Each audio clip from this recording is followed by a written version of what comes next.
We begin tonight with what's top of mind for many this evening. When will my power come back on? We know as many as 137,000 East Texans are in the dark tonight. And for SWEPCO customers in the Longview service territory, power may not be restored until next Friday, June 23rd. That is a week from tonight. Thanks for joining us. I'm Marangele Lopez. An update from the electricity provider says those intense winds knocked down trees, taking power lines down with them. But the amount of damage seen is more than they can keep up with, so they called for backup. Nearly 2,800 utility professionals arrived this evening and will work nonstop until they get service back to everyone. They asked for patience as they work to turn the lights back on. It's causing a lot of frustration, saying, "What, I have to wait till Friday to get my power back on? That's a whole week." And so let me explain that. That is 95. That's when we'll have 95% of the restoration complete. So your power may come on as early as tomorrow or Sunday or Monday, but that's when we're confident that we'll have 95% of our customers restored from the original outage. This is Mark Robinson with SWEPCO, and they say that they're working through the night and working to train those resources that are coming out of state to get the power restored as quickly and as efficiently as they can. The other major electricity providers, we spoke to Encore representatives this evening who say that they will work through the night to restore that power. While they don't have an estimated time frame for those who don't have power restored yet, they do say they made significant progress throughout the day. But the heat is a major challenge to those linemen, slowing them down because they have to take frequent breaks throughout the day. Like I said earlier, we're going to work through the night and into tomorrow. The exact time tomorrow that we get everybody back on, I'm not sure. It could be into the afternoon tomorrow, but hopefully we'll get everybody that can receive power. We'll get them back on by tomorrow sometime. Well, let's take a look at the latest power outage numbers. At one point, there were more than 170,000 customers in East Texas without power, but that number is down tonight to about 137,000. Upshur County has the most outages in our area at more than 42,000, and Gregg County almost as many as more than 36,000. Because it's dark out and most of the damage is still out there, make sure that you're careful if you plan on going back outside. Because power is not fully restored yet, you want to pay close attention for down power lines and other dangerous debris. Also, if you haven't already, document any damage that you come across and contact your insurance agent as soon as possible. And if you do decide to make repairs yourself, make sure you keep your receipts. And if you're hiring someone to fix things up with, watch out for fraud, those scammers, particularly anybody that's asking for money up front. Just some advice there as we head over to our chief meteorologist, Brett Anthony. I mean, just a lot going on tonight, and the major concern now is just how hot it's going to be. It's summertime. The coming days just get hotter and hotter, and tonight we still have a heat advisory that's in effect until tomorrow morning. Temperatures overnight tonight will not likely drop below 75 for many of us, and it could feel like it's about 85 to 90 throughout the night. And currently we have an excessive heat warning until 7 p.m. Saturday for the counties shaded in red. That may be expanded. In addition to that, a heat advisory may also be reissued tomorrow for some of those counties that I was showing you that are in the heat advisory tonight. So things to think about this weekend. The heat index values could be between 100 and 110 much of the weekend. Advisories, excessive heat warnings will be likely. Let's limit our time outside during the hottest part of the day, trying to keep our body as cool as possible, drinking plenty of water, trying to find, maybe heading out to one of those cooling stations if we can, just to give ourselves a break. Tomorrow afternoon, the heat index forecast runs anywhere from about 104 to 109 across the area. For instance, 104 at Longview and Henderson, and 109 at Crockett and at Groveton. Feels like temperatures next week? Well, look at this. Monday, 104. Tuesday, 111. Wednesday, first day of summer. Still feels like it'll be 98 degrees at that time. Coming up, here's what's on our radar for the weekend. And believe it or not, we have to talk about a severe weather threat that could move in Saturday evening. We're going to watch radar to the west. If we see thunderstorms develop west of Dallas, they could move into East Texas around 8 to 10 p.m. Saturday night, with hail and high winds being a threat. I'm going to go over the scenarios that could play out with that setup coming up in your CBS 19 10-day forecast in just a few minutes. We're continuing to cover the storms that hit East Texas overnight. Metal and wood buildings did not stand a chance, and piles of debris are piled up at all different towns. Omar Villafranca shows us how one small city took a big hit from the storm. Tonight, parts of the Panhandle in pieces after a tornado a quarter of a mile wide tore through the small city of Perryton, Texas, Thursday afternoon, wiping out row after row of homes and businesses. Part of our roof is gone, just a lot of damage. In its path, a mobile home park that officials say took a direct hit. Many of the homes reduced to twisted piles of debris, some in flames. The body of 11-year-old Matthew Ramirez was found there. Also killed Cindy Brandsgrove and Becky Randall at the print shop she owned. Sections of Perryton's main street are now unrecognizable. An absolute devastation here, including City Hall and the fire station. Firefighters searching through the rubble for survivors found an American flag completely intact. Thursday's storms were part of a violent severe weather outbreak that clobbered the South all week, with monster tornadoes in Alabama and Georgia, hail the size of baseballs throughout the region, and heavy rain, more than a foot in areas of the Florida Panhandle. In Pensacola, more than 200 people were rescued after flash floods stranded them in an apartment complex. Back in Texas, the cleanup continues. We found Victor Munoz picking up debris from his damaged home. He actually filmed the storm just moments before it hit his house. The debris was like hail, was just hitting, banging, everything breaking. He rode out the tornado with his two brothers in their bathroom, praying his mother would make it home alive. The tornado was going that way, and I didn't know what had happened. I was worried about my mom. I couldn't get my truck out or anything. And once I saw her alive, I gave her a big hug. I was tearing up. I'm just glad she was alive. Omar Villafranca, CBS News. Closer to home, another area that saw significant damage overnight was Wood County. The wind also snapped power lines and trees. Strong winds blew the roof off of a business in downtown Winsboro and shattered the glass entirely. We caught up with the owner just as she was arriving to check out the damage. Lots of water, because water had come in. Just glass everywhere, and everything was knocked over, and so it's just now going to start the cleanup process. In the wake of the storm, the city of Winsboro declared a critical emergency water shortage, which means that no watering your lawn or no washing your vehicles. CBS 19 anchor Mata Dudley Lopez has been gathering details and shares an update now. Mata, what can you tell us? Well, Brennan, it's something that you never want to hear. On the morning of the 4th of July, there's a fireworks explosion that kills one person and sends 4 others to the hospital. It's a very tragic situation, but like you said, we're outside here, the Firehouse 9 events venue, where as a matter of fact, they've just closed the gate behind us. We have authorities still blocking off the entrance of the scene, but here is what we're learning so far. The Upshur County Sheriff, Larry Webb, told us that this fire broke out at around 10:30 this morning inside a building over at this venue. Immediately, you saw several fire departments rushing to the scene. At least 9 different agencies came out to battle the flames. They say the incident involved fireworks as well as other flammable substances in the area. The sheriff says the person killed is somebody that the community will certainly miss. At this time, they're still working to put out hotspots to make sure the area is safe to investigate. There's no reason for the surrounding citizens here to be alarmed for anything. The scene is contained, and they'll be conducting their investigations for the next several days. As you can imagine, the fireworks all exploding at once is very loud. I was able to speak to a neighbor who lives across the street from the venue. This is how she described that sound. I said, oh my goodness, and it started shaking the house, and it was boom. It was just so rapid and just so powerful.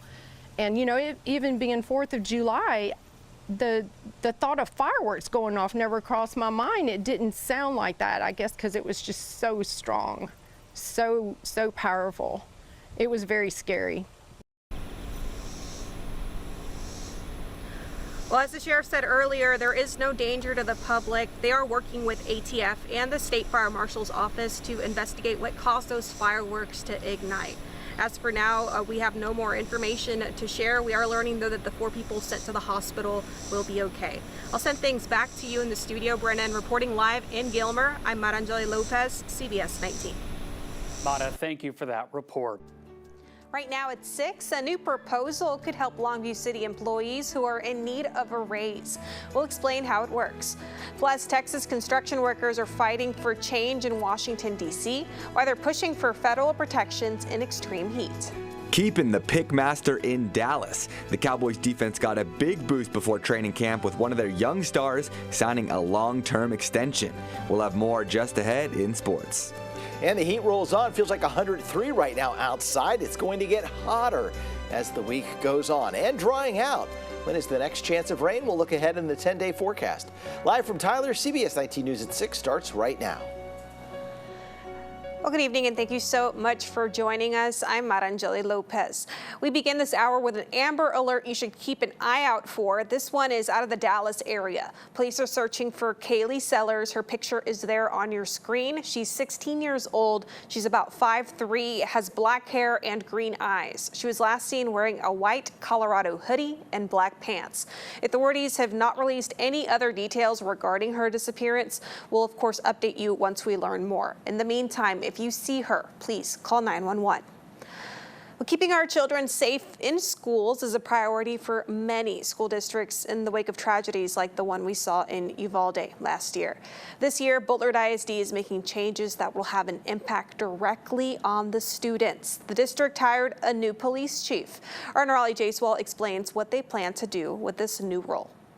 Not only did Bullard ISD get a new police chief, they've also added 2 school resource officers as additional security on campus. These recent hires are a direct result of House Bill 3, which was signed into law by Governor Abbott this legislative session, requiring public schools in Texas to have officers on campus. That's part of the safety initiatives that the state is wanting to ensure that happens for students across the state of Texas. So we have implemented that process as well. In total, Bullard ISD has 5 officers on campus. Each campus is going to have an officer on him, going to be involved as much as we can with the students. And we're very fortunate that we found someone with extensive history in law enforcement, and we're just very excited about the work that he's going to continue. Superintendent Jack Lee says they have almost 3,000 students and over 400 staff members, so when it comes to ensuring their safety, it's all hands on deck. We're the only ones that are going to take that job on to teach the children, teach the teachers, teach the community that we're here to serve them. Chief Pat Hendricks emphasized that if there ever were a dangerous situation on campus, their officers are trained and equipped to quickly handle it. We're not waiting on backup. The officer that's on the scene is going to go, he's going to locate the subject, he's going to engage the subject and eliminate the threat. Many schools in East Texas will begin classes in just a few short weeks, including Bullard ISD. We're looking forward to August 16th when we have students back on campus, and we get back to what we do best, which is helping grow our students into great people in the future. Yeah, we want our parents to know that we're going to do anything and everything to protect them. We're here for them. We're here for the students. We're here for the teachers. In Bullard, I'm Nirali Jaiswal with CBS 19. Nirali, thank you. All right, let's check in now with our chief meteorologist, Brett Anthony. Overall, a nice summer day, a little hot, I'll say that, yeah. But not too bad. Yeah, there was a nice little summer breeze around the noon hour. Was perfect for grilling out. Nice. Might be this evening once the sun sets too. It feels like 103 degrees outside, which isn't high enough to get us a heat advisory. That's kind of dangerous because when it's this warm, it still can cause dehydration. But because we're not in the heat advisory, I think some people will let their guard down just a little bit. We have clear skies right now all across the area. Some sea breeze showers moving onshore, but currently no rain across the area. And because we haven't had any rain, the burn bans are expanding. We added Trinity County, San Augustine, and Sabine County to those burn bans today. 100 degrees right now, West-southwest winds at 8 miles an hour. Currently feels like 102 at Hawkins, 103 at Van. Mineola feels like 104. And Henderson feels like 105 over Deep East Texas. It feels equally as warm. Lufkin right now feels like 103 degrees. But again, no rain out there. We're not expecting any for at least 7 days. So this evening, clear and hot, 95 degrees still at 8 p.m. Midnight temp 85, dropping to about 82 by 2 o'clock in the morning. Coming up, we're going to show you the heat building this week, and we'll look ahead in our 10-day forecast for our next chance of rain. That's in just a few minutes. Brett, thank you. New at 6, pay raises could be coming soon for some of the lowest paid city workers in Longview. Dan Millay was at City Hall today learning more about why some wages are increases and who is getting a raise. He joins us now with more. Dan? Mata, this could be huge for city workers who are already struggling to make ends meet. A new Longview City budget proposal aims to raise the city's minimum pay to $15 per hour. That's more than double the rate the state of Texas offers. Government pay raises aren't out of the ordinary. Longview public safety officers like police and the fire department have seen wage increases in the last few years. City spokesperson Sean Harris says that the main area of focus is increasing wages for entry-level workers. And so that includes part-time and full-time. And we have a lot of these positions kind of throughout the city, but especially within the library, the Parks Department, Public Works, some of those kinds of positions. It's being able to raise what that entry-level pay is, trying to get $15 or above for all of those positions. Hera also explains that the main reason for these pay raises is so Longview's government can stay competitive in hiring and retaining all its employees. Hera says the city looks at a list of several comparator cities, some bigger, some smaller, with the goal being that Longview's pay rates are within 95% of what the average figure is at a comparative city. The proposal for the new budget with these wage increases was introduced on July 20th, and if it passes, it'll come into effect next month. Dan, thank you for that report. See what happens with that. New info now. Police in Hoover, Alabama say charges are pending against the 25-year-old nursing student who now admits she made up a story about being kidnapped earlier this month. We've been following the case of Carly Russell, who claimed she was kidnapped after spotting a toddler on the side of the highway, but managed to escape and walk home 2 days later. Hoover's police chief read a statement from Russell's attorney in which she issues an apology.